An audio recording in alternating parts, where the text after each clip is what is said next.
Shalom, orang-orang terbahagia di dunia.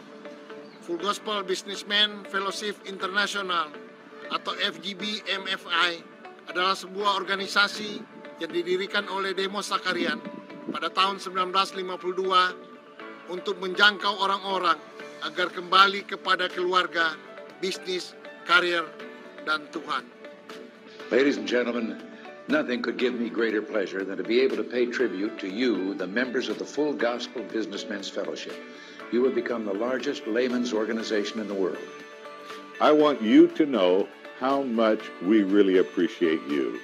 You're very special because the work that you're doing in the chapter, the testimonies you're giving. I'm Mario Garcia Olvera. I'm the international president of the Full Gospel Businessmen Fellowship International. As a businessman, I have a lot of good things around my life right now. I'm trying to share that with you, and I want to welcome you to the fellowship and ask you to be part of this great fellowship. FGB MFI Indonesia dimulai tahun 1976 dan berkembang hingga berbagai kota di Indonesia dan telah banyak memberkati keluarga. Saya Ardian Kristanto menyambut kedatangan Anda di dalam wadah ini. Anda akan bertemu dengan begitu banyak para pengusaha di Indonesia yang memiliki integritas yang tinggi. Kiranya melalui wadah ini, kehidupan Anda, kehidupan keluarga, bisnis, dan pelayanan Anda bisa menjadi berkat bagi begitu banyak orang yang membutuhkan. Ladies of the Fellowship adalah wadah kaum wanita di bawah naungan FGB MFI. Ayo para FGB men, ajak istrimu untuk bergabung bersama-sama di wadah Ladies of the Fellowship atau LOF. Di wadah ini kita seperti masuk ke dalam sebuah bengkel. Kita di dalam dipoles, diperbaiki, dipulihkan sehingga ketika kita siap untuk pergi, siap untuk melayani, dan siap memberi dampak bagi bangsa dan negara ini.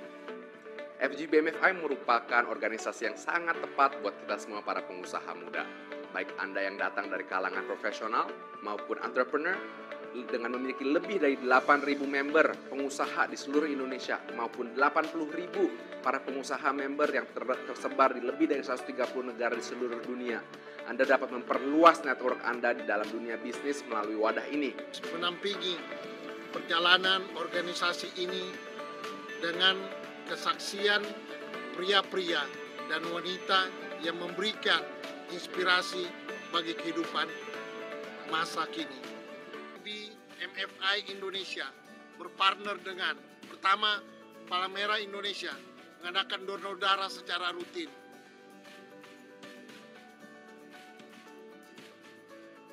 Kedua, Tagana untuk bantuan bencana alam. Ketiga, Jaringan Doa Nasional mendoakan bangsa dan negara tercinta Indonesia agar damai dan sejahtera. Keempat, Universitas Ciputra dalam menyelenggarakan mini MBA bagi pengusaha muda. Kelima, Family First untuk seminar keluarga. Keenam, CGN TV dalam rangka peningkatan kemampuan di dalam media elektronik, televisi, dan video.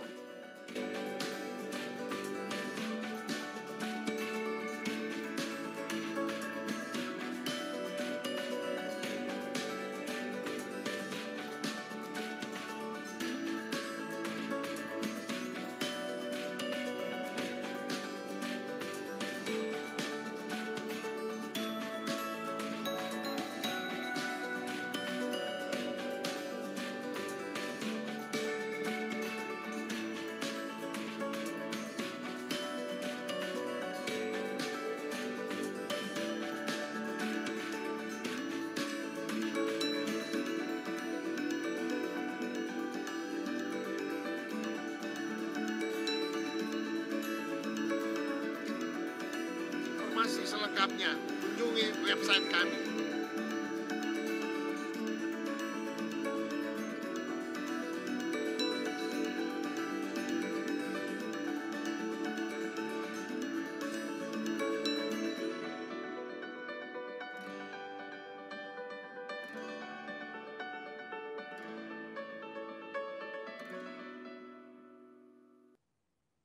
sebetulnya hanya mengumpulkan bahan-bahan dokumentasi, ya, baik buku, majalah, dan lain-lain yang tercetak pokoknya. Makanya namanya pustaka.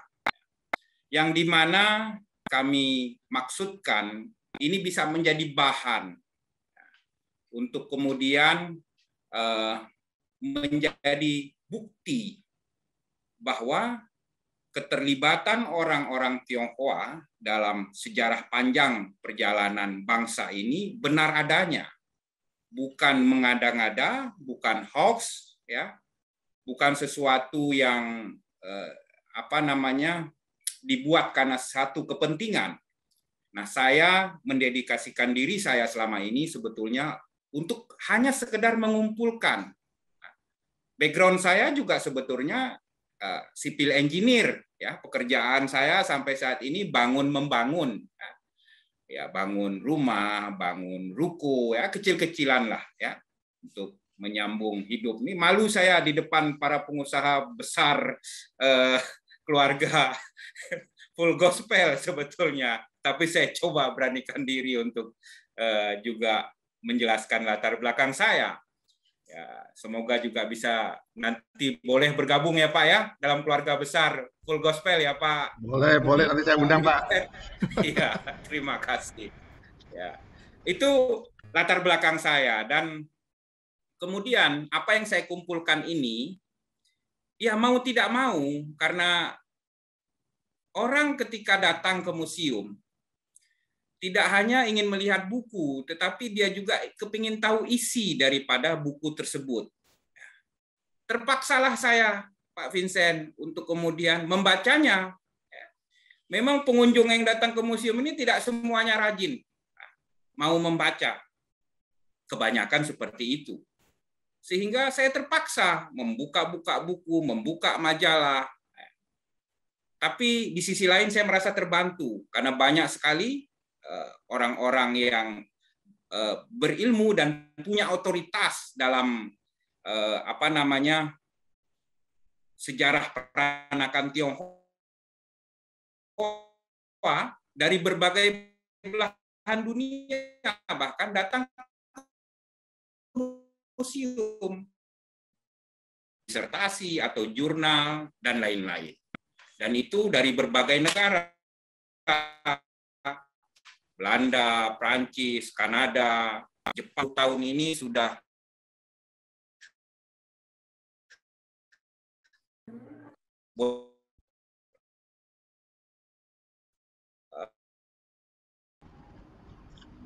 Pak, ini suaranya koneksinya mungkin jelek Pak, bisa mungkin tolong diulang Pak. Koneksinya nggak bagus, suaranya terputus. Mohon sabar ya teman-teman ya. Koneksinya beliau lagi ada bermasalah kelihatannya. Saya WA dia dulu. Apakah tadi sempat terputus Pak? Nah, sekarang terputus lagi Pak, suaranya hilang.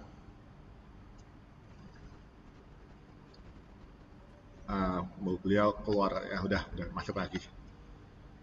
Oke. Apakah sudah terdengar suara saya? Nah, sekarang sudah Pak, aman Pak. Sampai mana tadi Pak? Sampai mana tadi Pak Vincent? Sampai tadi tadi sampai mana ya? Sekarang seperti Tionghoa tadi katanya Pak. Tionghoa ya, banyak orang nggak mengenal Tionghoa kita.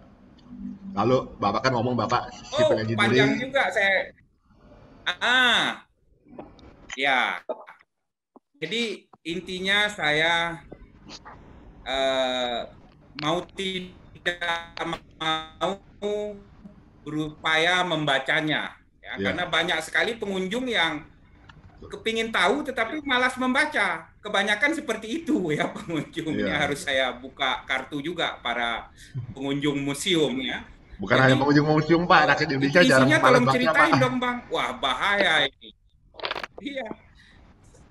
Saya kan tugasnya sebetulnya mengumpulkan Pak Vincent awalnya. Jadi mau tidak mau, ya saya memaksa diri untuk kemudian melampaui kemampuan saya. Ya. Tapi saya merasa ini adalah hal yang ya saya merasa ini jalan atau takdir saya. Jadi saya mau tidak maulah, walaupun dengan segala keterbatasan. Dan saya juga terbantu oleh para peneliti yang datang dari belahan dunia lain ya, dari Belanda, Prancis dan lain-lain, yang kemudian mereka juga memberikan ilmunya. Jadi misalnya ada buku atau dokumen di museum, mereka ceritakan, ini buku ini penting Pak Asmi. Saya sendiri nggak tahu itu penting atau tidak mulanya. Ini cuman ada di museum Pak Asmi.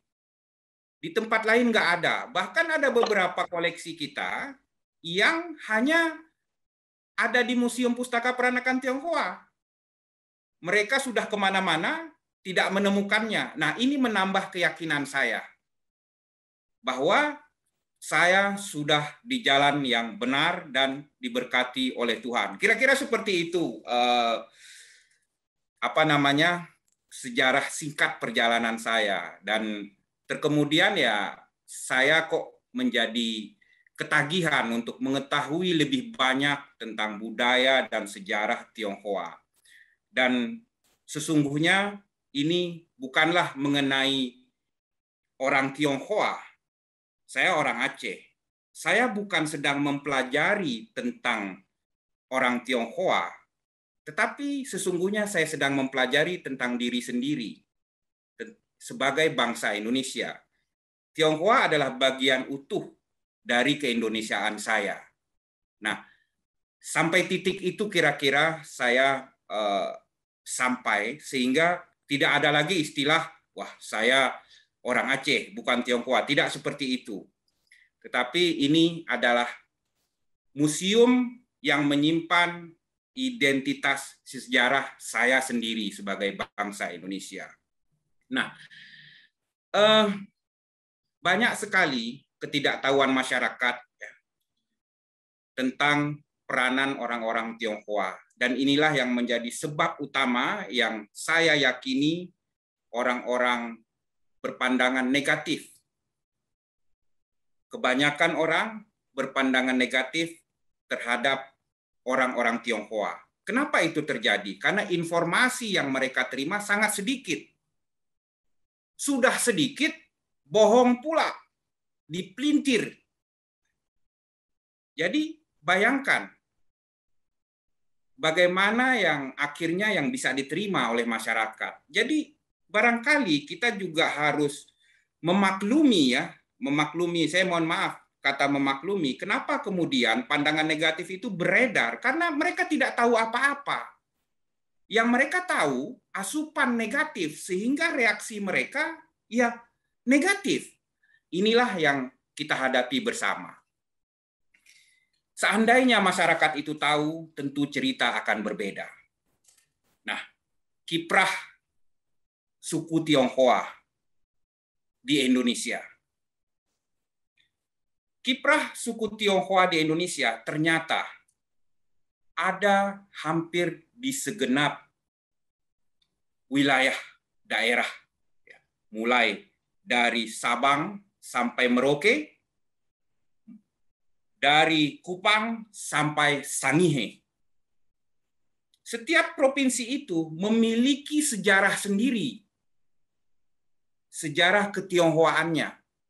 Mulanya saya hanya mengumpulkan buku-buku yang ada judulnya Tionghoa atau jelas maksudnya ada tentang budaya dan sejarah Tionghoa di dalam buku atau majalah dan lain-lain. Tapi ternyata ini meluas. Bahkan buku yang misalnya tertulis sejarah Riau atau sejarah Sulawesi Selatan. Ketika dibuka-buka, ada kandungan sejarah Tionghoanya. Entah 2 halaman, 3 halaman, ya, atau beberapa paragraf. Jadi, mau tidak mau, semua buku tentang sejarah dan budaya Indonesia harus saya kumpulkan, harus saya simpan di museum ini. Karena tidak ada yang terlepas daripada peran Tionghoa.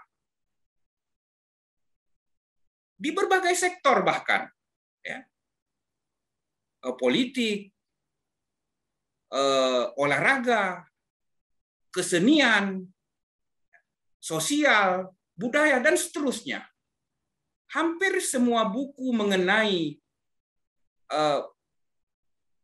kajian-kajian yang spesifik itu juga mengandung unsur Tionghoa. Jadi bayangkan saudara-saudara semua, pertanyaannya kemudian orang ketika bertanya kepada saya begini, sering orang bertanya, Bang Azmi, di sektor apa saja sih orang Tionghoa memiliki peranan? Nah, itu pertanyaan yang paling sering saya hadapi. Pertanyaan ini saya balas dengan pertanyaan biasanya. Coba sebutkan di sektor apa orang Tionghoa tidak memiliki peran. Semua sektor ada peran penting dari orang Tionghoa. Kelihatannya ini terlalu berlebihan barangkali bagi yang pertama mendengar. Tidak hanya non-Tionghoa, orang Tionghoa sendiri kadang-kadang, ini Bang Azmi ini, aduh, iya sih, tapi jangan terlalu lebay atau hiperbola begitu. Tidak. Memang kenyataannya seperti itu. Kadang saya bukan melebih-lebihkan.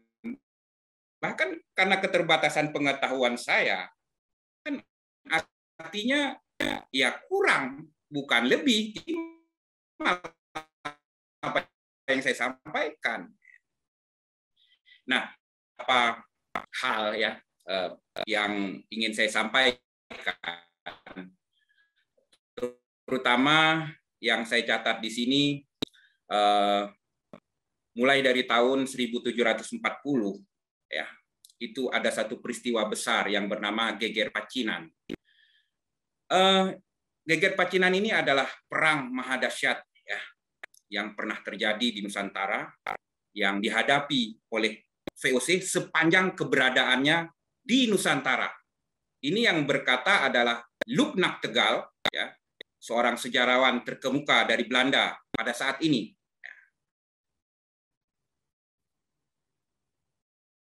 Nampak sekali istilah Geger Pacinan ini. Beberapa waktu yang lalu, Museum Pustaka Peranakan Tionghoa ulang tahun yang ke-10 ceritanya. Berdiri 2011. Ulang tahun ke-10 ini diselenggarakan oleh beberapa kampus di Jakarta, Untar, Trisakti, ya, Esa Unggul, Mercu Buana, dan beberapa organisasi lainnya. Ada hal yang luar biasa terjadi ketika acara itu akan dimulai. Kepada panitia, saya meminta itu ya kita berembuk sejarah perang Indonesia. Seram judulnya. Peranan orang Tionghoa dalam sejarah perang Tionghoa, perang Indonesia. Bahkan panitia sempat khawatir dengan judul tersebut, ya, karena ini judulnya terlalu berat untuk dipertanggungjawabkan. Tapi akhirnya kita bersama-sama mengambil sikap menjadikan itu tema acara. Yang mengejutkan, pagi-pagi sebelum acara dimulai, dari Mabes TNI menelepon bahwa Panglima TNI, ya, Marsikal Hadi, berkenan membuka acara tersebut dan menyampaikan sambutan tertulisnya. Bayangkan, itu hanya beberapa saat sebelum acara dimulai, Pak Vincent. Ini, wah, deg-degan lah, ya. Kita juga grogi. Berapa jam sebelumnya itu Pak Azmi? Mungkin 2 jam, Pak Vincent. Waduh, mepet. Mepet. Ini cuman ditolak, nggak mungkin. Ini kan kayak si malakama kita, kan? Iya, betul. Ya kan? Jadi, wah, ini gimana ini Panglima akan membuka, tapi kita merasa wah berarti acara kita diberkati Tuhan lagi-lagi begitu Pak Vincent, ya. Dan kemudian sambutan tertulisnya dibacakan oleh asisten beliau, ya. Yang menarik, beliau menyambut tema acara tersebut Dan beliau mengatakan bahwa orang Tionghoa memang sesungguhnya terlibat dalam sejarah perlawanan bangsa Indonesia. Bahkan mereka juga ikut berperang. Ini hadiah besar sesungguhnya dari beliau sebagai Panglima. Satu fakta yang beredar dan diketahui oleh sebagian orang, tetapi kemudian berani beliau sampaikan. Yang kita butuh pada saat ini adalah orang-orang yang berani menyuarakan kebenaran, bukan hanya sekedar mengetahui kebenaran. Untuk apa kalau hanya sekedar tahu, tetapi tidak menyampaikannya?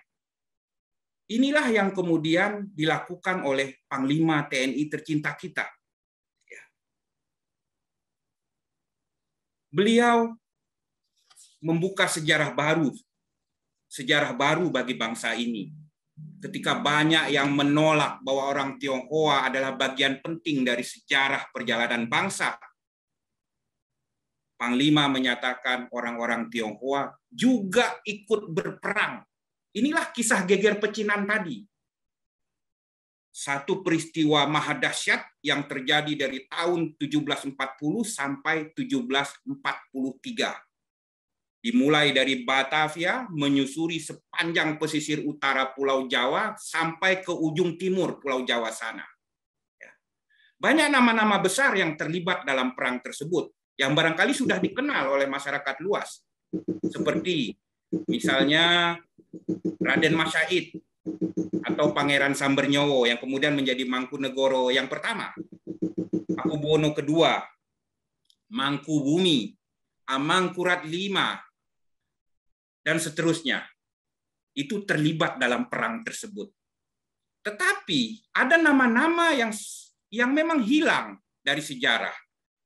Kapiten Sepanjang, Tan Wai Sui, ya, ada Lim Pin Ko, Ui Ing Kiat, Tan Ken Wi, dan lain-lain. Nama ini adalah nama penting bagi kita, ya. Tidak hanya bagi orang Tionghoa, tapi bagi bangsa ini, tapi tersembunyi. Geger pecinan ini termuat dalam naskah-naskah kuno Jawa, ya, baik Tanah Jawi, Babat Kartasuro, atau Babat Pecinan sendiri, yang tulis orang Jawa, ya, bukan orang Tionghoa.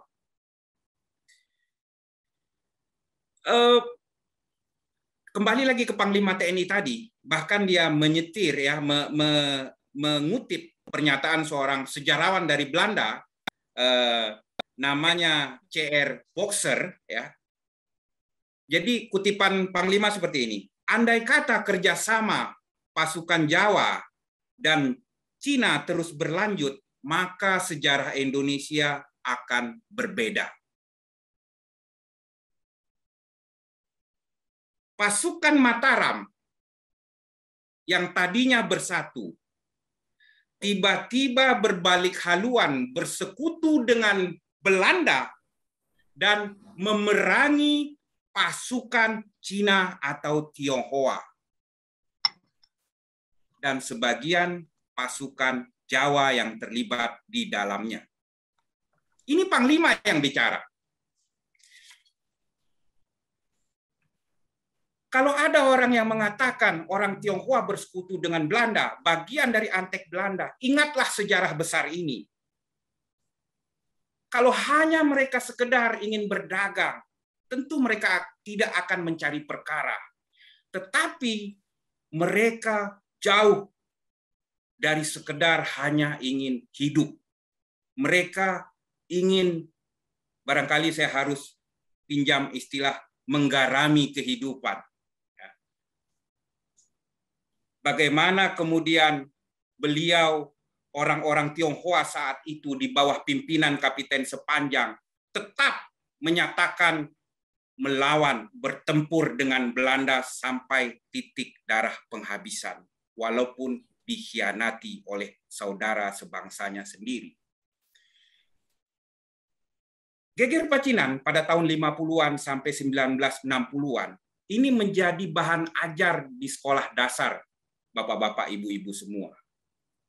Ada dulu sekolah rakyat ya, itu dikatakan bahwa ada peristiwa geger Pacinan, persekutuan tentara Jawa dan Tionghoa menghadapi Belanda.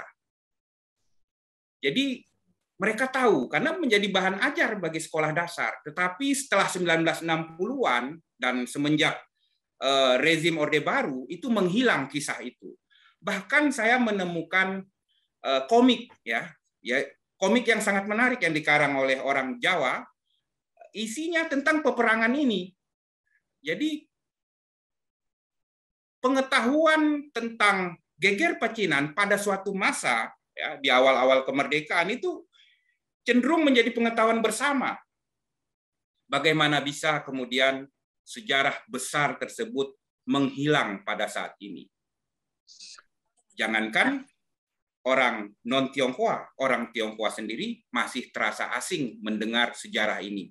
Padahal, saya ulangi lagi, geger Pacinan adalah perang maha dahsyat yang pernah dihadapi oleh Kompeni Belanda, VOC, sepanjang keberadaannya di Nusantara. Itu kutipan dari sejarawan terkemuka Belanda, Luc Nachtegaal.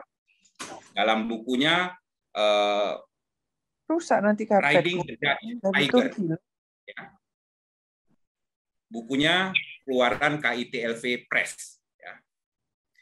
Nah, barangkali kita berharap Mas Nadiem, ya, Menteri kita saat ini, bisa kemudian meninggalkan warisan agar ini kembali menjadi bahan ajar. Ini penting sekali. Ya. Seandainya ini bisa menjadi muatan kurikulum sejarah bagi anak-anak kita, ya, sekolah dasar dan lanjutan, ini akan merubah sama sekali cara pandang bangsa ini terhadap dirinya sendiri. Terhadap dirinya sendiri, karena Tionghoa adalah bagian utuh daripada bangsa Indonesia. Itu kira-kira kisah singkat tentang geger Pacinan.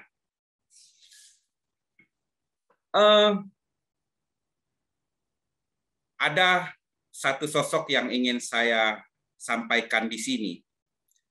Namanya Cho Bou-san. Cho Bou-san ini seorang muda perwira, ya, seorang pemuda yang meninggal di usia 34 tahun. Pemuda ini boleh dikata sejajar dengan pahlawan-pahlawan bangsa lainnya. Jika Ambon memiliki Patimura, Aceh memiliki Cut Nyak, Jawa memiliki Diponegoro, Tionghoa memiliki Cho Bou-san. Siapa Cho Bou-san?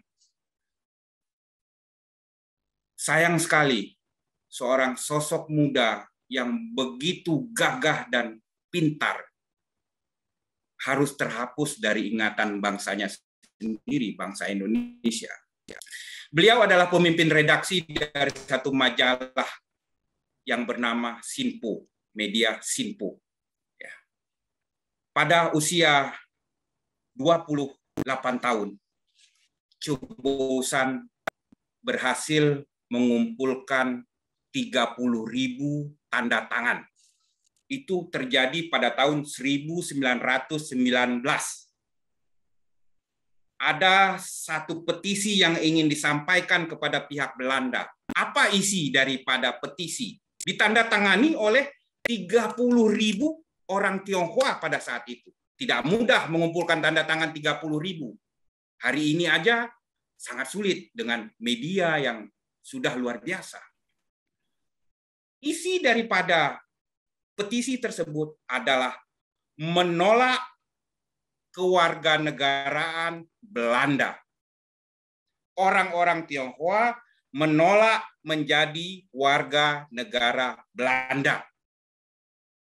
Bukankah ini sejarah besar? Pemerintahan Tiongkok sendiri saat itu menghimbau kepada orang-orang Tionghoa yang ada di Nusantara untuk mengikuti aturan dari pemerintah Hindia Belanda. Mereka lepas tangan. tampillah seorang muda yang luar biasa, mengumpulkan sekali lagi 30.000 tanda tangan. Bisa memotivasi orang menandatangan. Ini kan menantang pihak Belanda saat itu. Mereka sedang mengkampanyekan untuk agar menjadi warga negara Belanda. Kenapa orang-orang Tionghoa tidak mau?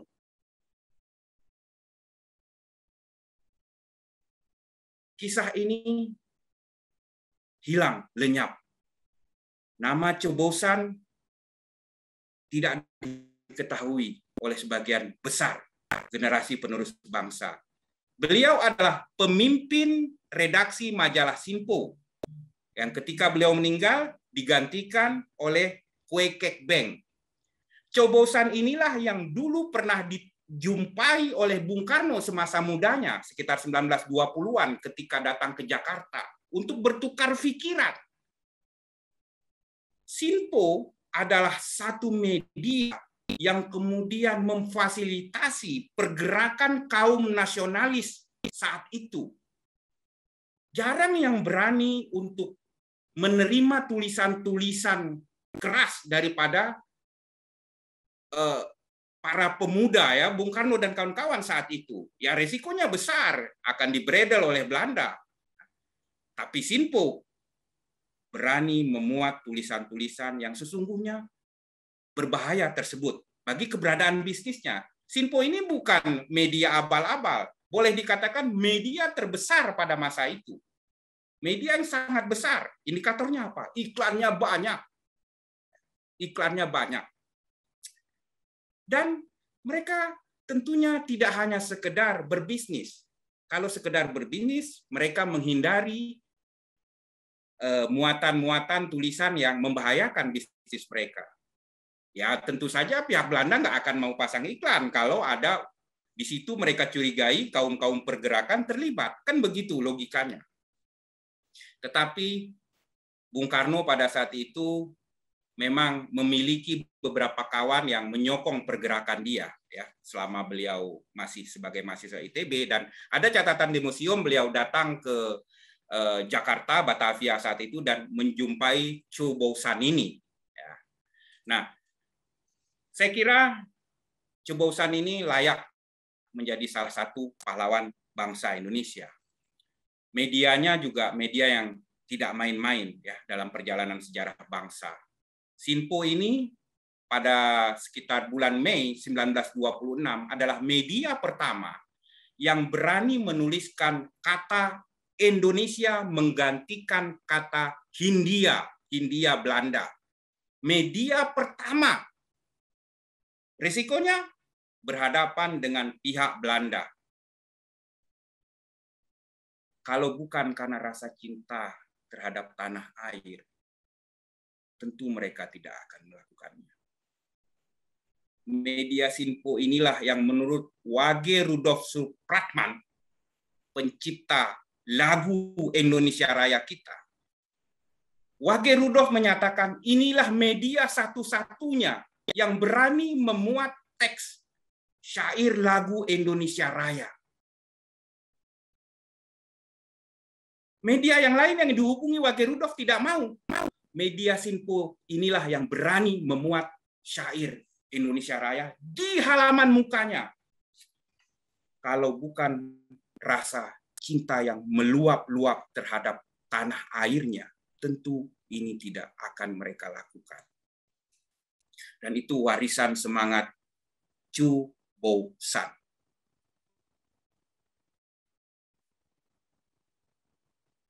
Sudah dua ya, Geger Pecinan dan Chobosan. Barangkali kita juga harus mengingat di sektor kesehatan. Ada satu rumah sakit besar di Batavia yang bernama Husada, ya. Hari ini namanya Husada. Itu nama aslinya Yang Seng-i, berdiri 1924. Rumah sakit ini masih sampai hari ini jarang diketahui oleh masyarakat kalau itu adalah tonggak penting kesehatan, sektor kesehatan ya bangsa Indonesia yang diinisiasi oleh orang-orang Tionghoa. Belanda tentu abai terhadap kesehatan bangsa Indonesia saat itu. Sehingga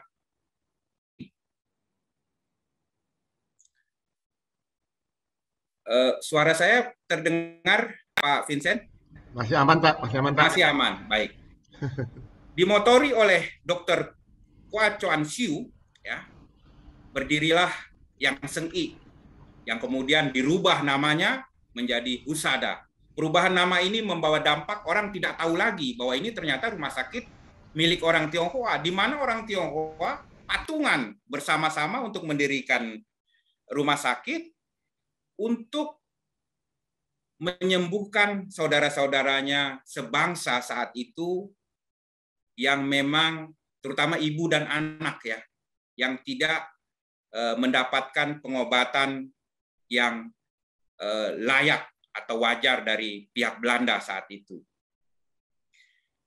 Kwa ini, Dokter Kwa ini, barangkali sampai saat ini sulit dicari tandingannya. Beliau dokter lulusan dari Belanda, dari keluarga yang berada.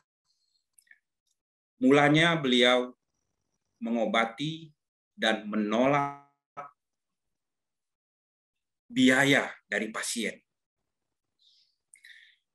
Bahkan pasien yang tidak mampu, yang berobat ke Yang Seng-i atau rumah sakit Husada tersebut, diberikan uang pulang oleh Dokter Kwa.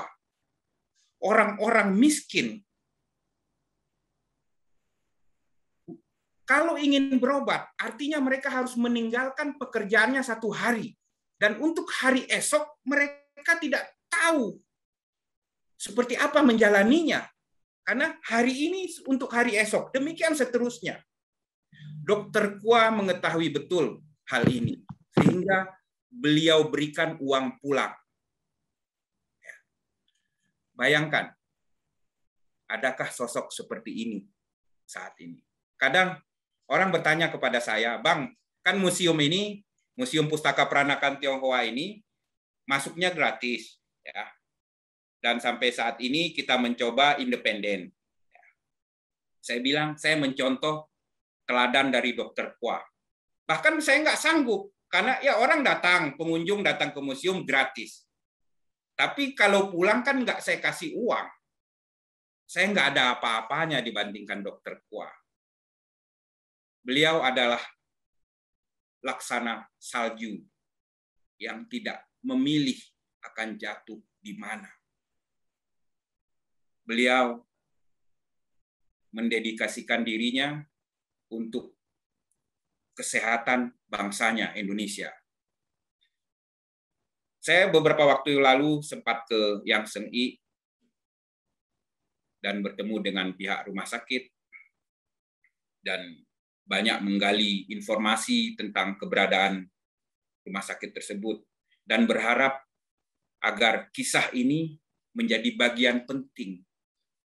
Bukan hanya orang sakit yang harus diobati, sakit raganya, tapi sakit pikiran dan jiwanya juga harus diobati. Perubahan nama Husada menjadi Yang Seng-i menurut saya harus dilakukan. Karena ini akan memanggil pulang ingatan kita terhadap apa yang sudah dilakukan selama berbilang, ya 1924 sampai sekarang, hampir 100 tahun berarti. Saya kira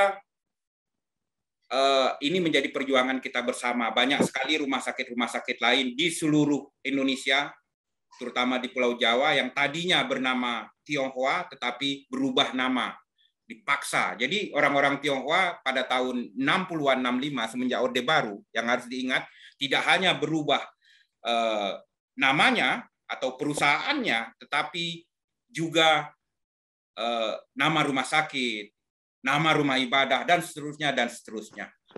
Saya kira akan panjang kalau saya mengisahkan secara lengkap tentang rumah sakit Yang Seng-i itu. Tapi kira-kira poinnya adalah, ini adalah satu kiprah besar dari orang Tionghoa yang sulit dicari tandingannya. barangkali biarlah materi lain nanti berlanjut pada diskusi atau pertanyaan Pak Vincent. Jadi Ya, boleh Pak. Ya, saya melihat barangkali sudah ada yang tidak sabar ingin bertanya.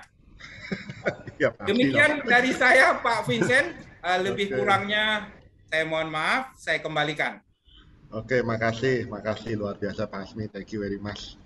Jadi memang teman-teman, saya sebelum saya lempar ke teman-teman untuk diskusi, izinkan saya untuk ini dulu ya, untuk bicara dulu bahwa apa namanya sebenarnya gini, sama aja. Saya tuh dulu itu sempat trauma karena pada waktu tahun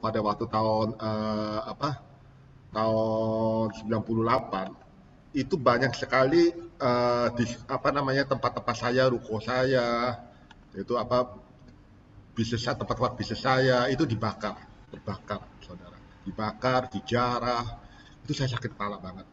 Akhirnya saya itu hidup tuh dalam segregasi, terutama pada waktu zaman Orde Baru ya, dimana waktu itu ada paradigma kalau orang Cina tuh hanya cuma bisa berdagang dan orang-orang yang pribumi hanya bisa main politik. Memang sengaja dibikin suasananya demikian itu, saudara-saudara. Jadi makanya kemudian pada waktu teman saya Yasin Wijaya meminta saya, Vincent kalau bisa kamu coba kumpulkan tokoh-tokoh agama untuk kita ratifikasi pertemuan Paus dengan si Imam Sheikh Ahmad itu ya. Itu akhirnya saya tuh agak ragu, saya tuh ngeri gitu. Akhirnya saya memberanikan diri, saya bicara dengan Bu Komaria Majid, istri dari Cak Nur, dan ya kok puji Tuhannya dia bersedia gitu, walaupun sempat curiga awalnya. Dan makanya terjadi pada tahun 2019 itu, mana waktu itu Presiden Jokowi berkenan hadir pada waktu itu. Jadi itu awal mulanya akhirnya saya bilang, lah iya ternyata setelah sering berjumpa dengan teman-teman yang non-Cina, sering berjumpa dengan orang-orang yang non-Kristen, ternyata asik juga. Ternyata saya tuh menyadari bahwa kekuatan bangsa kita ini ternyata ada di Bhinneka Tunggal Ika, ada Pancasila, gitu loh. Jadi kita ini jangan ya zaman sekarang, generasi sekarang ini ya, tolonglah. Kita sudah nggak zaman lagi gitu, mengasosiasikan atau menghakimi seseorang berdasarkan suku atau warna kulit gitu ya, ataupun agama gitu. Kita adalah bangsa Indonesia yang percaya kepada Allah, pada Tuhan yang Maha Esa, seperti sila pertama Pancasila. Ya bukan berarti saya meninggalkan agama saya, enggak. Masing-masing agama itu ya harus dihormati. Itu aja sih dari saya sebagai komentar dari Pak Asmi. Makasih Pak Asmi, luar biasa presentasi hari ini ya. Silakan mungkin Pak Jeremy, Pak. Saya dari tadi itu lihat awal sudah kelihatannya sudah menggebu-gebu untuk menyampaikan pendapatnya. Silakan Pak Jeremy. Di-unmute Pak, tolong Pak. Di-unmute please. Udah Pak, silakan. Udah ya. Selamat malam Pak Asmi. Selamat malam Pak Vincent. Malam. Selamat malam Pak Vincent. Aduh, saya bahagia sekali bisa ketemu koko saya Pak Asmi ini. Dia, saya terharu Pak Vincent ketika saya mengundang beliau ke Cirebon. Dia mau datang, dia mau bersilaturahmi, bertemu dengan tokoh-tokoh masyarakat di Cirebon, luar biasa rendah hatinya. Saya senang sekali ketika saya melihat Gospel mengundang beliau untuk berbicara mengenai masalah kebangsaan, pluralisme. Saya senang sekali, saya dukung sekali ini Pak Vincent. Ya, diharapkan bisa berlanjut terus akan hal ini. Pak Asmi, saya mau tanya Pak Asmi, kalau tidak salah katanya ada yang mengatakan, Pak Asmi ada yang menyatakan bahwa Rumah Laksmana Maida itu sebetulnya milik orang Tionghoa. Terus Sumpah Pemuda juga rumah milik orang Tionghoa. Terus di Cirebon juga ada tokoh yang saya kagumi yaitu bapaknya Uung Senanda, ketua Matakin Majelis Tinggi Agama Konghucu. Dia menolak untuk masuk itu dapat penghargaan, dia menolak. Saya ingin tanya itu kalau Rumah Laksmana Maida itu milik siapa itu Pak Asmi? Terus kemudian Sumpah Pemuda katanya kan milik orang Tionghoa, siapa itu namanya? Dan saya pernah ke Lasem, di Lasem itu ada diorama Geger Pecinan. Pak. Di last room itu ada diorama geger pecinan di konteks yang lupa saya namanya itu. Itu ada dioramanya geger pecinan itu. Kesana kelasnya bagus-bagus sekali perjuangan geger pecinan di dioramain bagus. Ya, saya mau tanya itu aja, mau tanya gedung Sumpah Pemuda itu kalau nggak salah miliknya siapa, dan Laksamana Maeda juga katanya kan milik orang Tionghoa juga. Itu aja Pak Swi. Mohon maaf kalau ada kata yang salah. Iya, itu aja Pak Vincent. Makasih. Makasih Pak Jeremy. Makasih. Silakan Pak Asmi.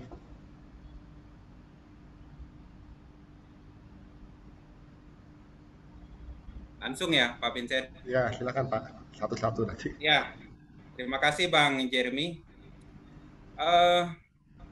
Inilah kalau Bang Jeremy ini sebetulnya pegiat sejarah dan budaya yang luar biasa dari Cirebon ya. Saya sempat diundang oleh beliau ke sana dan wah, Cirebon itu luar biasa. Saya rasanya nggak mau pergi pulang setelah dari Cirebon waktu itu. Ya.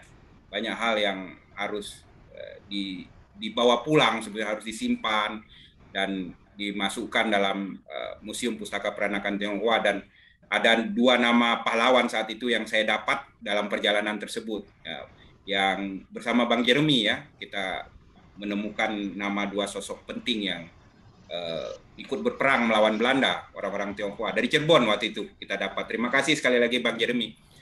Mengenai tadi pertanyaannya rumah Laksamana Maeda, saya justru kaget dengan informasi yang disampaikan apakah itu milik orang Tionghoa. Kami belum memiliki informasi tersebut, Bang Jeremy, tetapi ini menjadi catatan yang saya kalau dengar informasi begini pasti nggak bisa tidur saya ini. Terima kasih bikin saya nggak bisa tidur Bang Jeremy. Nanti kita cari tahu ya. Iya, karena berat ini. Nah, barangkali yang Sumpah Pemuda tadi benar adanya. Sumpah Pemuda adalah yang sekarang dijadikan museum ya oleh pihak pemerintah. Sekarang lokasi daripada hari kedua ya, tempat diselenggarakannya Kongres Pemuda itu yang sekarang dijadikan Museum Sumpah Pemuda. Itu hari kedua, karena hari pertama itu di lingkungan daripada katedral, atau saya tidak salah sekarang Santa Ursula ya, sekolah Santa Ursula lah di situ, di lingkungan daripada katedral. Itu hari pertama Kongres Pemuda, dan hari kedua di rumah milik orang Tionghoa yang bernama Si Kong Lian. Ya. Bapak Si Kong Lian inilah pemilik daripada rumah tersebut, di mana beliau entahlah apa yang ada dalam benak dan pikiran beliau sehingga sangat berani mengizinkan rumahnya dipakai untuk penyelenggaraan Sumpah Pemuda 1928. Entah apa yang ada dalam hati dan pikirannya. Banyak rumah lain. Kenapa kemudian dia memperbolehkan para pemuda menyelenggarakan satu kongres yang berbahaya bagi dirinya sebetulnya. Karena pihak Belanda tentu akan mengejar-ngejar Si Kong Lian ini. Ada informasi sangat menarik tentang beliau yang selama ini sebetulnya banyak yang menyanggah, bahkan banyak yang mengatakan orang Tionghoa tidak terlibat dalam peristiwa Sumpah Pemuda 1928. Itu adalah kebohongan besar yang terus beredar bahkan sampai hari ini. Para pemuda, orang-orang Tionghoa hadir juga dalam peristiwa besar tersebut. Nama-namanya ada di dalam museum itu sendiri. Bahkan rumahnya sendiri adalah rumah milik orang Tionghoa. Bagaimana bisa kebohongan besar orang Tionghoa tidak terlibat dalam peristiwa Sumpah Pemuda beredar demikian luas? Ini kebetulan menjelang 28 Oktober, jadi pas momennya ini. Saya mendapatkan informasi penting dari cicit beliau, namanya Dr. Christian Silman, kebetulan kawan kita juga. Pada tahun 2020, Oktober tahun lalu, keluarga daripada Bapak Sikong Lian diundang pertama kalinya oleh Museum Sumpah Pemuda untuk ikut upacara. Ini adalah peristiwa besar, pengakuan yang sudah harusnya terjadi puluhan tahun yang lampau. Baru kemarin, sekeluarga diundang. Dr. Christian memberitahukan itu. Seandainya diundang dari puluhan tahun yang lalu, kan nggak begini ceritanya. Itulah kelambatan kita. Tapi ya sudahlah, kebenaran akan mendapatkan jalannya. Ya siapa lagi yang mau membantah pada saat ini? Ya, sertifikat hak miliknya jelas, ya, punya keluarga dari Sikong Lian dan keluarganya pun sudah diundang oleh pihak museum. Itu sudah sangat kuat pengakuannya pada saat ini. Saya kira demikian jawaban saya untuk Bang Jeremy. Sekali lagi terima kasih. Silakan. Makasih, Bang makasih. Pak Asmi, izin Pak Asmi untuk memberitahu kepada Bapak bahwa sebenarnya di Full Gospel juga ada cucunya Sinpo, Pak. Ada cucunya pendiri Sinpo juga, cuma dia nggak join hari ini. Oh. Namanya Sujadi. Kemarin kami baru, mereka baru ada. Sujadi Sujianto. Kenal nggak? Sujadi. Oh. Oke, nanti saya kenalin. Saya kenalin Bapak, saya kirim WA-nya. Oke. Nah, ini saya mau kasih ada surat, ada foto WA dari koran Sinpo. Mungkin Erwin bisa tolong tampilkan ini courtesy dari saudara kita Pak Alfian. Silakan Erwin. Share screen Erwin.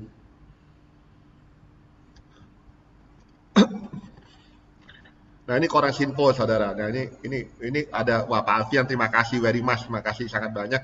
Sudah mau kirimin saya ini. Dulu tuh saya waktu zamannya engkong saya, kakek saya ini kadang-kadang dia baca. Memang benar katanya Pak Asmi. Dia satu-satunya tuh yang berani tampilkan Indonesia Raya. Coba Win, tampilkan Win lagu Indonesia Raya deh.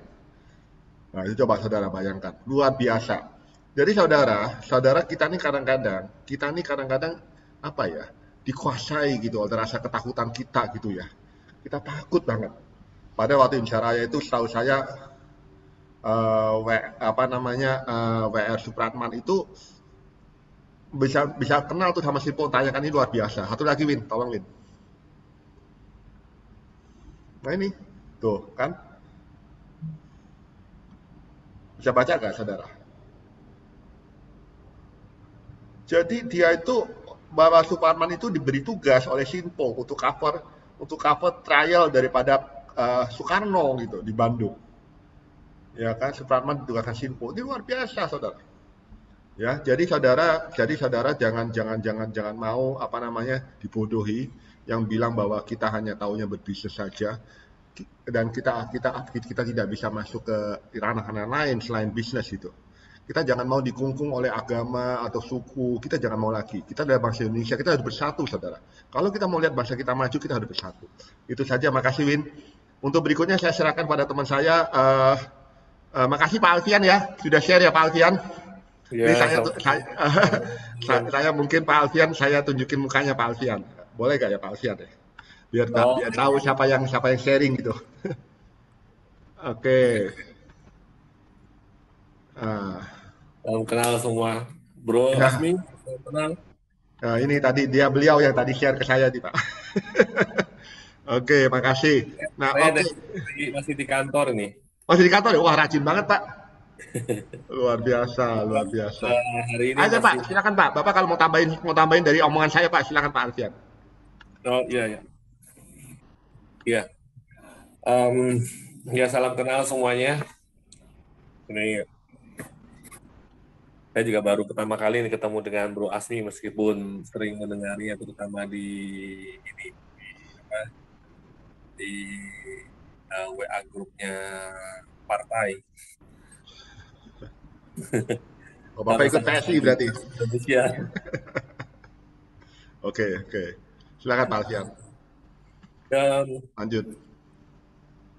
Ini saya coba kontak ke saya sekarang lagi mencoba kontak ke Haji Daniel Pak Nadim. Suaranya agak keras Pak, suaranya kecil Pak. Ya, soal yang geger pajak ini. Oke, silakan. Saya ya di situ barusan saya coba kontak ke Asprinya Pak Nadiem. Saya berharap bahwa ini bisa menjadi bisa masuk ke dalam kurikulumnya pendidikan Indonesia. Ya, jadi agar semuanya tahu bahwa kita ini sama dan kita punya nasionalisme yang tinggi. Dan kita sama-sama berjuang untuk Indonesia yang lebih baik. Itu aja dari saya. Terima kasih.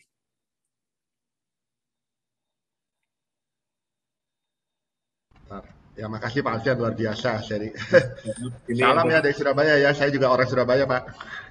Cuma saya pindah Jakarta tahun 2000, tahun berapa ya? Waktu kerusuhan itu, tahun 98, saya pindah Jakarta. Oh, oke. Tapi nanti kita jangan ngomongin saya hari ini.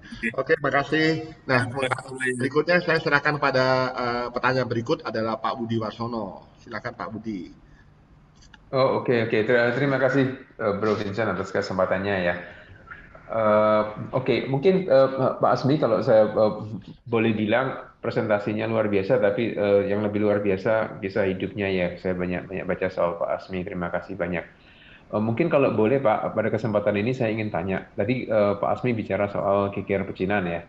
Dan apakah peristiwa ini menjadi satu pemicu, menjadi satu trigger bagi pemerintah kolonial Belanda pada waktu itu untuk mulai melakukan politik segregasi antara etnis Tionghoa dengan etnis lain di Indonesia, karena mereka mungkin melihat potensi apa yang terjadi kalau etnis ini bersatu dan melawan pemerintah kolonial Belanda. Kurang lebih itu sih pertanyaan saya, Pak. Terima kasih.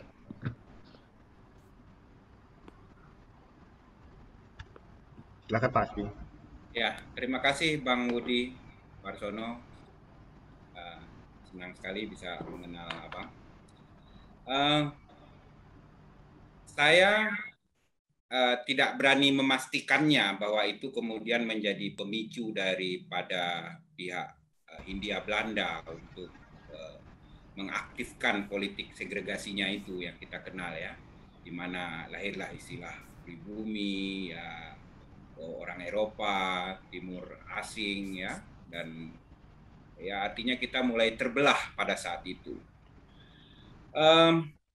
Saya mengira bahwa itulah yang kemudian menjadi pelajaran bagi Belanda. Kalau mau menguasai Nusantara, ya tidak boleh ada persatuan, ada persaudaraan yang kuat di antara anak-anak bangsa atau yang ada di Nusantara ini. Ada satu peristiwa besar, Bang Budi, yang kemudian terjadi ratusan tahun kemudian, 1873, di mana ketika Belanda ingin menduduki kebetulan tanah leluhur saya, Aceh pada saat itu. 1873 Belanda menuju ke sana.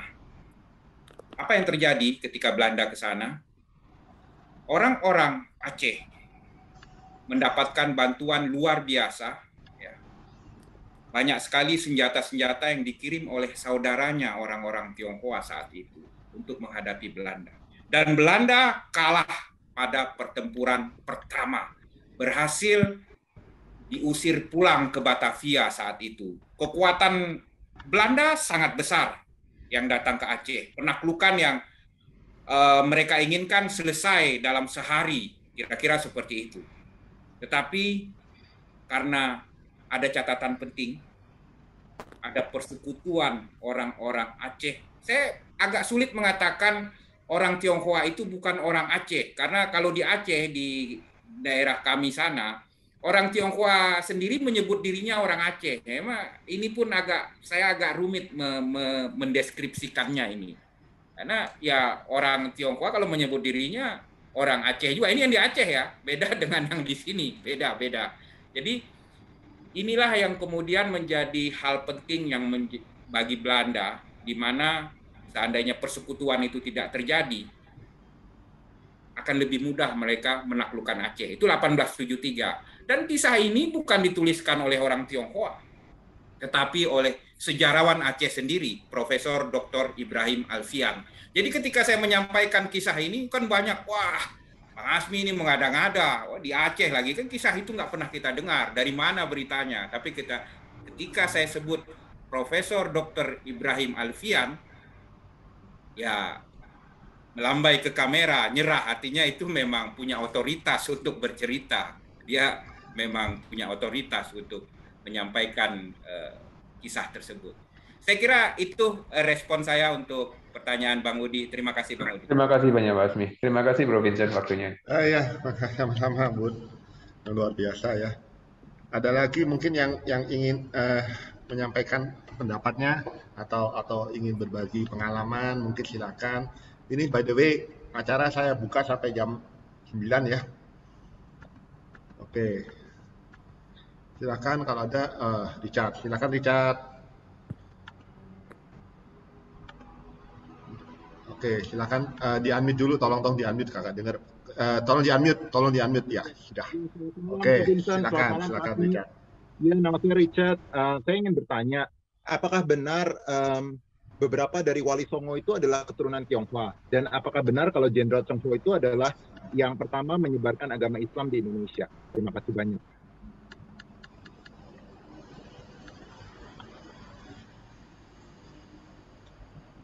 Di-unmute Pak Asmi.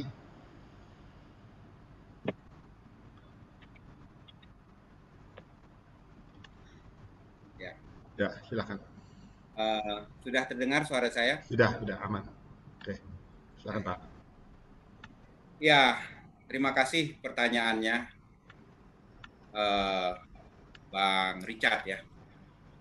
Memang mengenai Wali Songo, bahkan sebagian besar dari Wali Songo itu orang Tionghoa. Itu adalah satu teori yang disampaikan oleh seorang begawan sejarah Indonesia. Ya, beliau bernama sebentar, saya ingin sebutkan nama lengkapnya. Profesor Raden Benedictus Slamet Mulyana. Dalam bukunya yang berjudul Runtuhnya Kerajaan Hindu Jawa dan Timbulnya Negara-Negara Islam di Nusantara. Buku ini ketika terbit 1960-an akhir langsung dilarang oleh Orde Baru.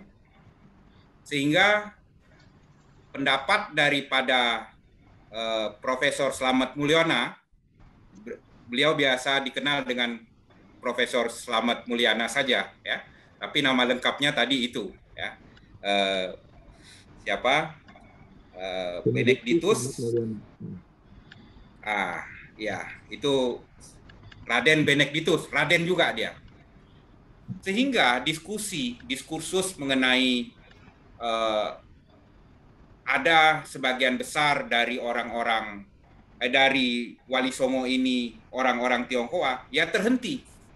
Segala hal yang berbau Tionghoa pokoknya nggak boleh ada, ya. Apalagi kalau Wali Songo itu ada yang Tionghoa, wah bahaya betul itu. Kira-kira begitulah pandangan rezim Orde Baru saat itu.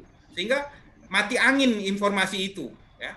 Nah, belakangan ini tapi saya tidak melihat ada diskusi yang serius, ya, di lembaga-lembaga akademi yang mengupas tentang kisah tersebut.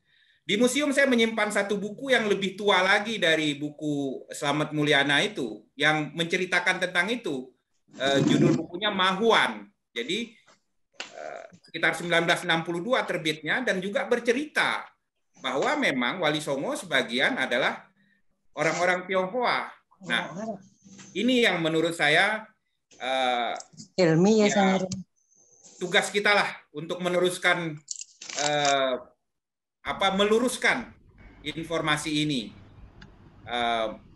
Dan Gus Dur sebetulnya juga udah menyinggung-nyinggung itu ya, tapi beliau terlalu cepat mendahului kita, jadi diskusi ini juga terhenti.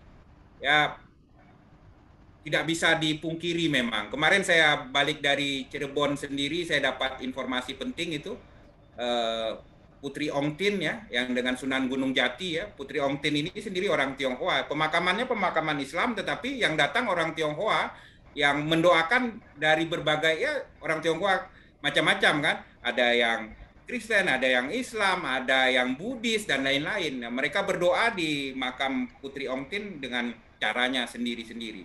Saya kira itu saja barangkali respon saya untuk pertanyaan Bang Richard. Terima kasih Bang Richard. Ya, baik informasi Pak Asmi, Pak Richard ini sutradara Pak. Jadi mungkin dia tanya-tanya dia mau bikin film Pak. Oh, iya. Jadikan narasumber aja Pak Asmi ya. Iya, Pak Asmi bisa jadi narasumber, salah satu narasumber kita nih. Nanti kita ngopi Bang Richard, ngopi-ngopi. Iya, siap. Iya, siap. Pak Asmi, mohon maaf, pertanyaan pertama itu benar nggak ya Pak ya, kalau Jenderal Tionghoa itu adalah salah satu yang termasuk yang pertama dalam menyebarkan agama Islam di Indonesia? Itu masih menjadi perdebatan. Karena memang sekarang banyak kemudian di orang-orang Islam sendiri mendirikan masjid dengan nama Masjid Cheng-ho. Ada yang bahkan meragukan kemusliman orang Panglima Cheng-ho sendiri. Beliau semasa hidupnya bahkan justru mendirikan beberapa kuil untuk orang beraliran Tao ya.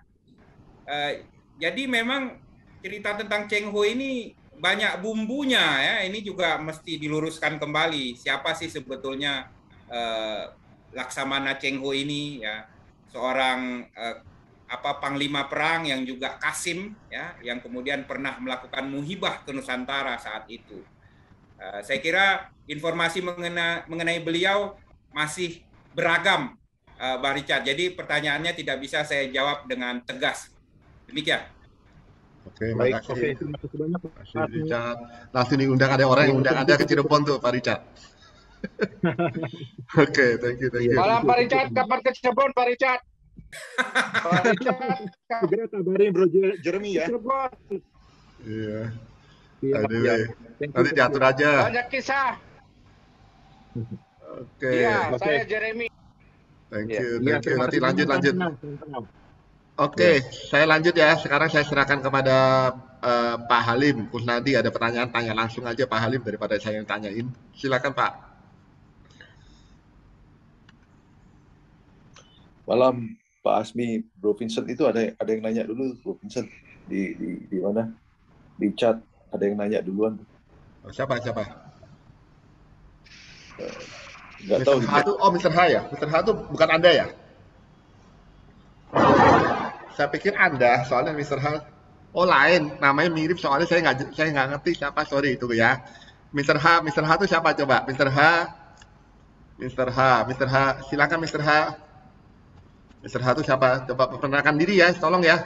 Soalnya saya nggak kenal. Karena namanya disingkat. Silakan.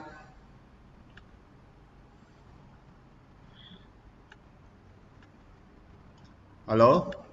Ada yang tanya dari Mr. H. Oke, saya bacain aja deh kalau nggak mau tanya langsung.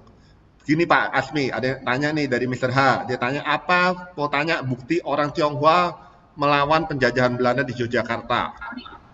Bagaimana kabar izin perkepemilikan tanah di Yogyakarta untuk orang Tionghoa di zaman sekarang, yang sekarang ini katanya lagi ada masalah di Pak. Mungkin Bapak bisa share mungkin pengalaman. Silakan Pak. Ya, saya kira pertanyaan itu pertanyaan yang banyak beredar belakangan ini ya, bahwa bagaimana orang-orang Tionghoa misalnya tidak bisa memiliki sertifikat di Yogyakarta. Saya kira yang harus diluruskan adalah tadi kita sudah bercerita tentang geger pecinan. Ya. Geger pecinan itu ada tokoh-tokoh yang sudah sangat kita kenal. Salah satu diantaranya adalah Mangkubumi, yang kemudian menjadi Hamengkubuwono ke-1. Ya, sebagai Sultan pertama di Yogyakarta, hasil daripada perjanjian Giyanti. Mangkubumi, Pangeran Mangkubumi, yang akhirnya menjadi Sultan, dalam peristiwa Perang Geger Pecinan tersebut, bahkan memiliki dan memimpin pasukan yang terdiri dari pemuda-pemuda Tionghoa. pada saat itu Jogja ya belum ada, ya, belum kemudian dipecah ya Mataram oleh Perjanjian Giyanti. Jadi pertanyaannya terjawab langsung, ya jelas. Pangeran Mangkubumi sendiri memimpin pasukan yang terdiri dari anak-anak muda Tionghoa. Itu sangat jelas. Dan kalau mengenai perizinan surat, ini sebetulnya banyak yang berkata tidak pada tempatnya, bahwa orang-orang Tionghoa pernah mengkhianati, pernah berbuat tidak semestinya. Itu memang betul-betul kebohongan besar yang sampai hari ini masih terus disampaikan. Itu saya sekali lagi mengatakan akibat informasi negatif, informasi yang salah mereka terima dan langsung diucapkan, disampaikan secara berantai kepada yang lain. Ini perlu pencerahan. Ya. Jelas, Yogyakarta adalah satu contoh kehidupan harmonis bagi bangsa ini, di mana ada orang Tionghoa di dalamnya, orang Jawa di dalamnya, dan berbagai suku etnis berkumpul di Yogyakarta.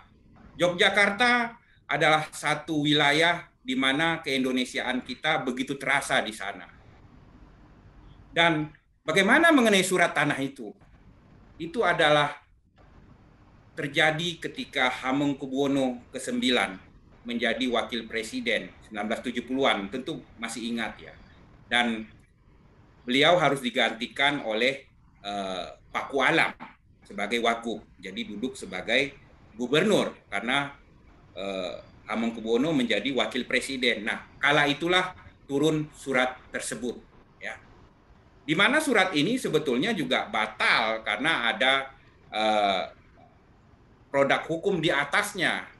Nah, inilah yang menjadi perdebatan sebetulnya sampai saat ini. Saya kira kita tidak punya waktu yang cukup untuk menjelaskan ini atau berdiskusi tentang ini. Ini perlu satu tema sendiri. Ya.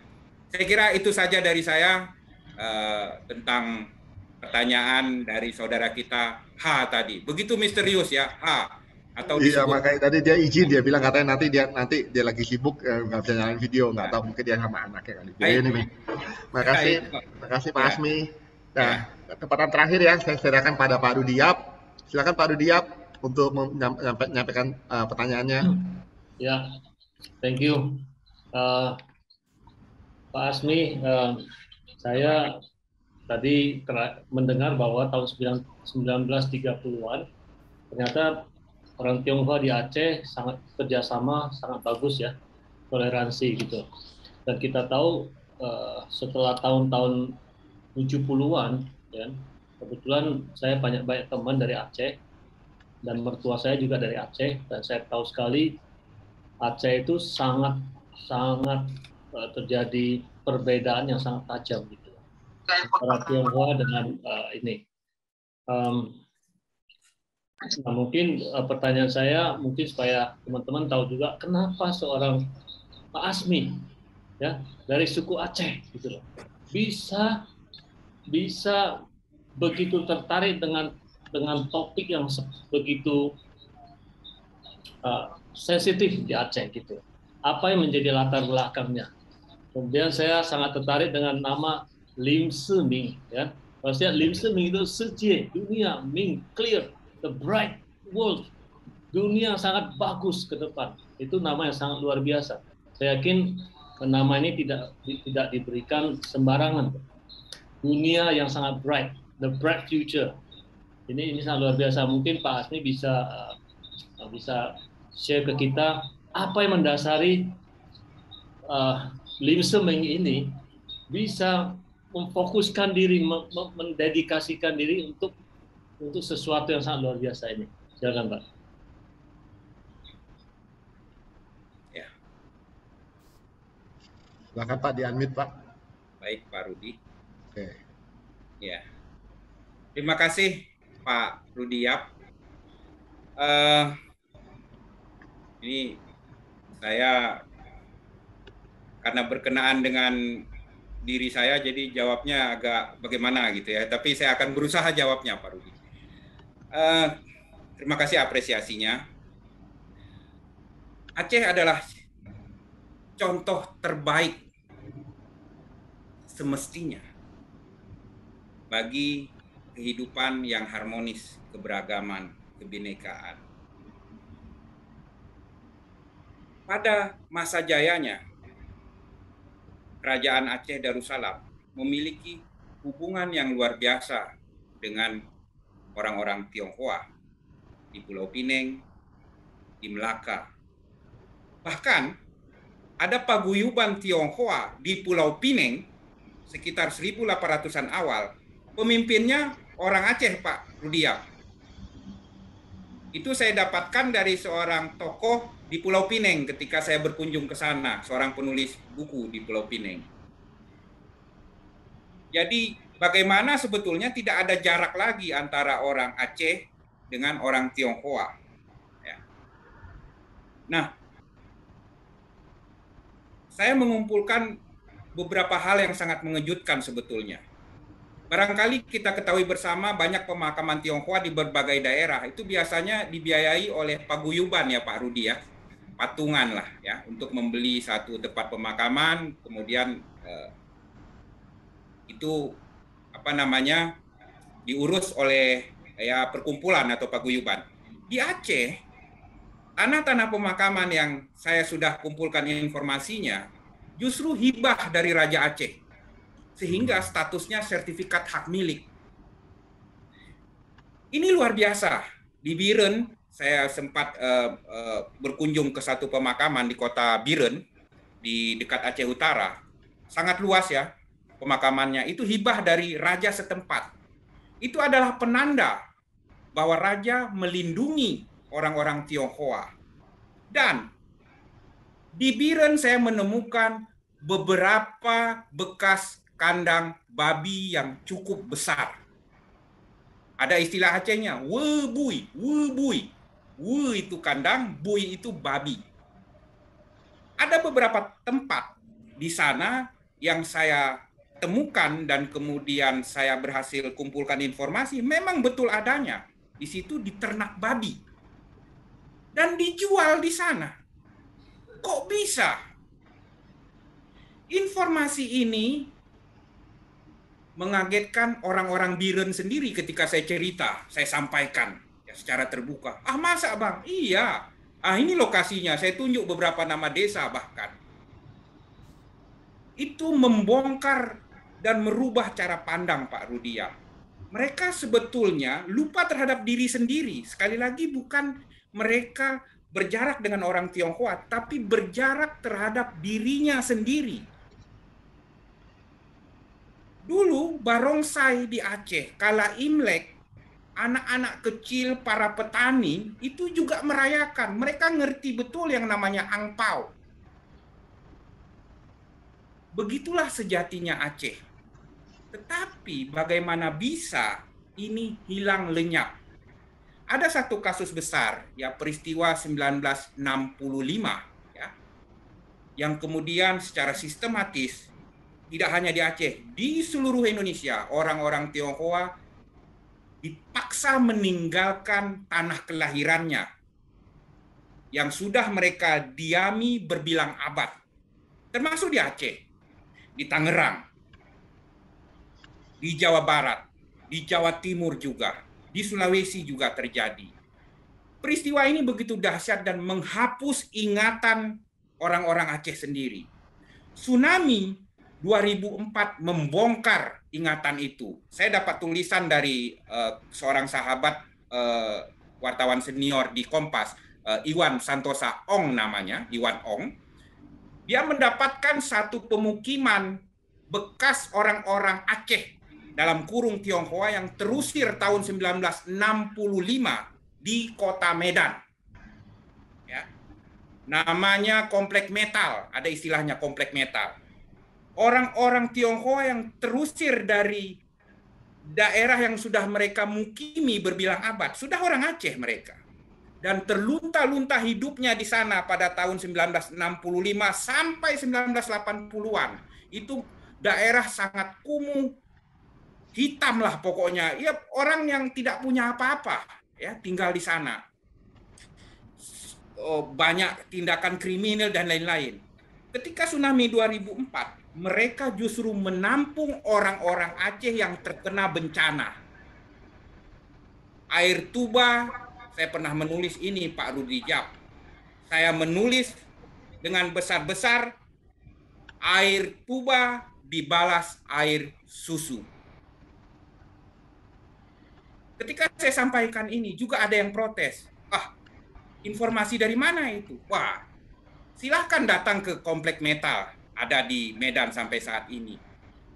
Saksikan bagaimana luar biasanya sejarah di Aceh sebetulnya. Bagaimana orang-orang Tionghoa di Aceh juga ikut berperang. Tidak hanya pada 1873 atau 1900-an Pak Rudi Yap. Juga pada masa revolusi. Berbondong-bondong orang Aceh datang ke Medan untuk menghadapi Belanda. Agresi militer kedua Belanda. Nama-nama yang membantu saya catat dengan baik sampai hari ini dan saya simpan di Museum Pustaka Peranakan Tionghoa. Untuk menghadapi orang-orang yang berkata negatif tadi, berpandangan salah. Aceh mengalami diskriminasi, ya, orang-orang Tionghoa di Aceh mengalami diskriminasi yang luar biasa. Obatnya informasi, dan itu ada di Aceh sendiri. Ketika sejarah besar orang Tionghoa dari Jawa atau dari Makassar, dari Bali dibawa ke Aceh, orang Aceh mungkin ada gap ya, artinya itu kan cerita di Bandung atau cerita di Makassar atau di Bali, tapi ketika cerita peran etnis Tionghoa di Aceh sendiri yang diangkat, mereka tidak berjarak. Dan informasi ini menjadi obat. Mereka tidak bisa bantah, oh iya ya, dan banyak sekali Bang Rudi yang akhirnya tersadar. Tidak perlu jauh-jauh mengambil informasinya. Setiap daerah kalau digali informasinya itu akan menjadi obat bagi stigma negatif yang berlangsung selama puluhan tahun. Setiap daerah memiliki, dan itu saya kumpulkan baik-baik di Museum Pustaka Peranakan Tionghoa. Dan kenapa saya terdorong? Saya kira saya rasanya berdosa, Pak Rudi, kalau tidak menyampaikan informasi yang saya terima. Saya akan gelisah, karena ketika saya sampaikan walau hanya satu orang yang menerima, itu akan merubah cara pandang. Jadi hampir setiap hari saya selalu menyampaikan hal-hal seperti ini, baik lewat medsos atau ya diundang seperti ini. Saya terima kasih sekali. Dan ini memotivasi saya. Dan anugerah nama Lim Shiming itu tadi, itu saya Bang Rudi, kalau pernah terbersit seandainya saya lahir sebagai Tionghoa dan ternyata Tuhan memberkati saya menjadi Tionghoa hari ini. Demikian Pak Rudi, terima kasih. Makasih. Jadi teman-teman, sebenarnya Museum Peranakan ini nggak jauh bagi teman-teman yang di Jawa atau terutama Jakarta, bisa kapan-kapan datang karena lokasinya itu di BSC ya Pak Asmi ya, BSC Serpong ya. Iya betul. Betul ya, ya makanya bisa datang ke sana nanti. Tapi mesti telepon dulu kali ya, soalnya saya nggak tahu. Maksudnya dibuka nggak Pak Asmi? Masa pandemi ini. Udah buka ya? Kalau untuk full gospel harus dibuka. Oke, makasih. Saya izin Pak Asmi, nanti mungkin karena Pak Rudi Yap ada 4.000 kan belakangnya sudah tulisannya 4.000 chapter. Jadi mungkin nanti Pak Rudi Yap katanya mengundang Pak Asmi, saya izin share nomornya Pak Asmi boleh ya ke Pak Rudi Yap ya.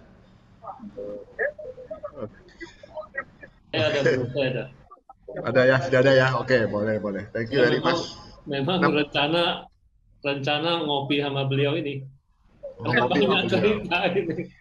Orang Aceh ternyata Pak Rudi juga ya. Iya, saya juga baru tahu. Oke. Mertua Aceh. Pak Vincent. Ya. Pak Vincent. Saya tambahkan. Boleh usul nggak? Pak Vincent. Ya, Jeremy silakan Pak Jeremy. Ya, Pak Vincent boleh usul. Silakan. Saya berharap begini Pak Vincent. Saya berharap semua chapter dari Full Gospel mengundang Pak Asmi Abu Bakar.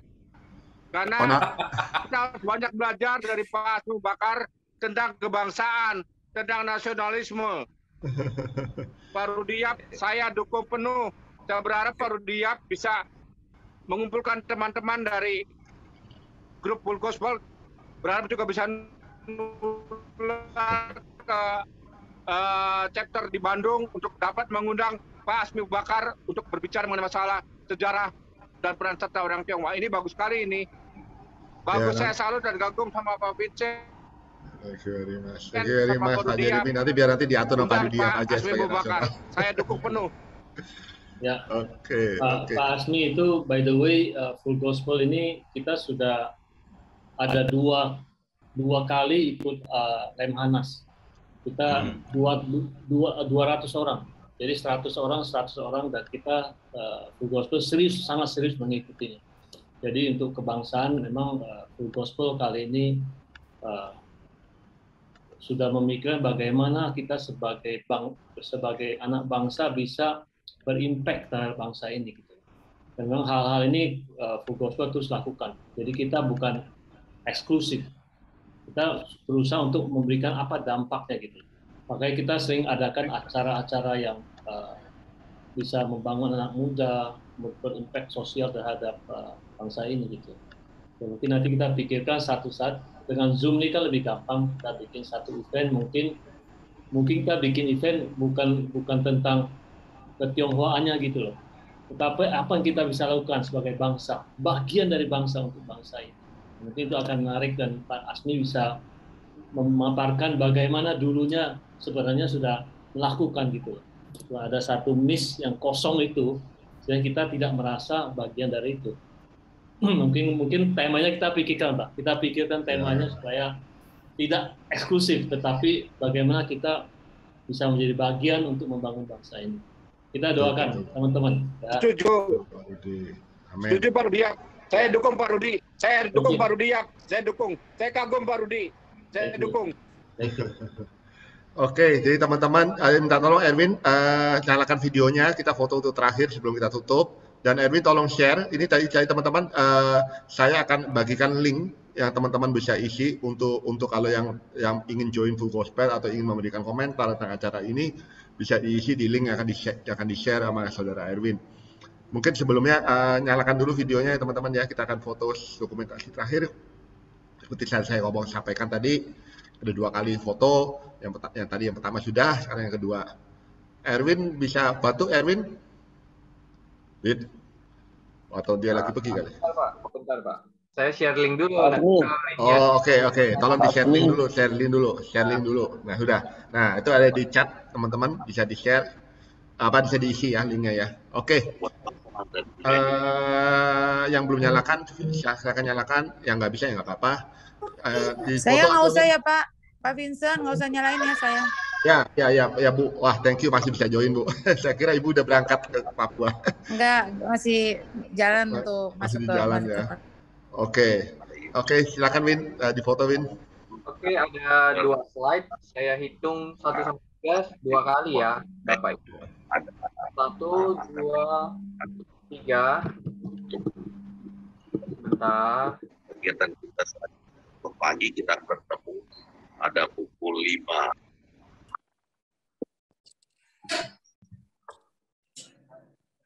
Oke, Win, yang kedua Win. Sebentar Pak. Oke, yang kedua diberkati oleh 1, 2, 3. Ya, sudah Bapak Ibu, terima kasih. Oke, makasih teman-teman, kita tutup dengan doa ya. Saya minta tolong mungkin siapa ya kita tolong? Bisa dilihat lagi di mana ya? Saya minta tolong kepada ketua saya Pak Halim Kusnadi, silakan Pak Halim untuk tutup dengan doa Pak Halim. Oke, sebelumnya saya berterima kasih pada Pak Asmi Abu Bakar yang sangat sharing malam ini, sangat memberkati kita semua. Ternyata informasi yang banyak kita buta hari ini kita mengetahui sebagai keturunan Tionghoa, ternyata banyak dampak yang kita bisa berikan kepada bangsa ini. Oke, mari kita tutup dengan doa. Mari kita berdoa. Bahwa kami yang ada di surga, Tuhan Yesus Kristus, terima kasih Tuhan, Kau telah memimpin acara ini dari awal pertengahan sampai akhir Tuhan. Banyak informasi yang Kau berikan kepada kami lewat Bapak Asmi Abu Bakar yang sangat positif. Kita mendengarnya memberikan semangat baru bagi kita semua agar sebagai warga keturunan Tionghoa kita bisa memberikan suatu dampak yang besar kepada bangsa ini Tuhan, dampak yang positif sehingga memberikan suatu generasi pemuda berikutnya yang menghasilkan suatu generasi yang baik serta mempunyai budi luhur terhadap bangsa ini Tuhan. Tuhan, kami juga berdoa juga untuk Full Gospel Businessman Fellowship yang mau memberikan kontribusi yang besar juga buat bangsa ini, memberikan suatu impact dan suatu kerjasama yang baik sehingga menghasilkan suatu sinergi yang baru antara teman-teman kita yang lain, berbeda agama ataupun berbeda suku, tapi kita tetap adalah Bhinneka Tunggal Ika. Tuhan, bentar lagi kita akan sudahi pertemuan ini Tuhan. Saya yakin Kau sangat memberkati kami semua untuk melanjutkan istirahat kami malam ini sehingga besok bisa beraktivitas kembali dengan baik dan sehat. Terima kasih Tuhan, dalam nama Tuhan Yesus kami berdoa dan mengucap syukur. Haleluya. Amin. Amin. Makasih teman-teman. Nanti Pak Asmi izin saya akan tanya dulu sama yang Sinpo, kalau diizinkan saya akan nomor teleponnya beliau ya. Oke. Thank you teman-teman. Makasih atas kehadirannya. Tolong diisi linknya ya. Makasih. Selamat malam. Ya, thank you. Selamat malam, Pak. Terima kasih, Pak Vincent. Selamat malam. Ya, selamat jalan. Selamat malam. Tuhan berkati. Pak Asmi, museumnya bukan tiap hari, Pak Asmi. Sekarang Pak Asmi. Belum. Pak Asmi, CC. Pak Asmi. CC, Pak Asmi. Showroomnya bukan showroomnya, museumnya bukan buka tiap hari.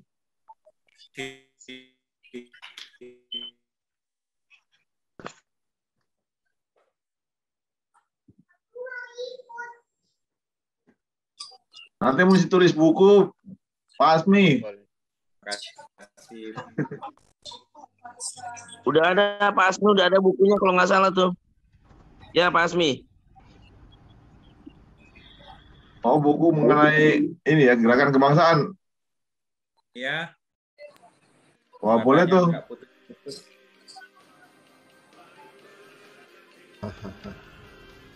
Suaranya agak putus-putus. Iya.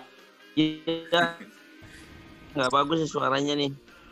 Ya, hujan soalnya. Ya. Ya, makasih sekali lagi Pak Vincent. Ya, makasih. Saya akhiri ya teman-teman ya. Saya akan share rekamannya nanti. Makasih. Makasih. Makasih ya. Ya, yo, selamat malam. Tuhan berkati. Makasih Pak Yo, makasih.